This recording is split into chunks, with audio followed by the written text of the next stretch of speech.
That part anyway. Last, yeah, yeah. We're talking about money. Every day we hear about banks in trouble. They closed another bank down in Florida today. I think it was Bank United. And I know you are on the banking committee, I believe. Mm-hmm. Okay. Can you tell us about the health of the banks in North Carolina and what you feel that's going? We had a briefing from the Commissioner of Banks just last week, and the view here is that we've got a good, solid banking infrastructure. We're not overly concerned with failures. There was a Bankers Bank down in Atlanta that failed last month.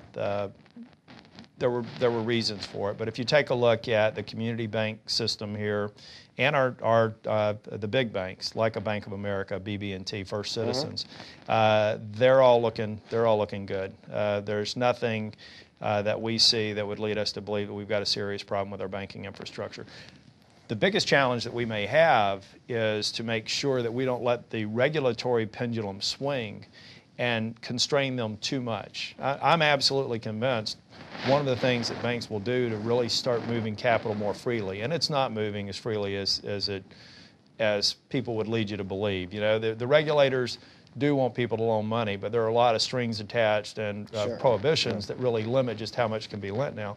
We need to be very sure that when we pass these laws that are trying to fix some of the problems and abuses in the past, that we do not go too far and it stifles innovation and stifles a very strong community banking network in North Carolina from doing innovative things. One that's a classic example would be getting jumbo loans back online. Right now, it is very difficult for someone to actually purchase a $1 million house. And in North Mecklenburg, that's not an uncommon occurrence. The problem you run into is that the market's down. So let's say I have a net worth of $2 or $3 million, or let's say it's $2 million now. I've lost a third in the market. Now, at the bottom of the market is the last time you want to take $400,000 or $500,000 out of your equities accounts and put them into real estate, because that's the last place you wanted to be on the turn. So what happens, you've got a disincentive for them to free up that capital that's in the equity markets right now, and you have no way to actually underwrite a jumbo loan. Now, a community banker should be able to look at that and say, this person has a great salary, they got a good employment history, they've got a solid portfolio, it looks like on sound footing. Let me make some underwriting decisions that makes me feel comfortable with bringing that person in, issuing them a jumbo loan, and maybe even bring in their other banking business to make it beneficial to the community bank.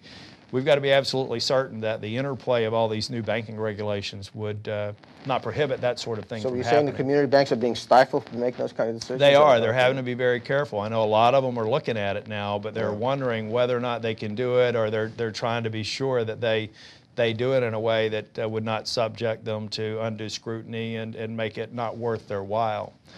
But it could be very important. You know, we've got in the peninsula alone, in the Lake Norman area, there are probably close to 100 homes for sale. And I would dare say that the average value of those homes is somewhere between $900 and $1.1 million.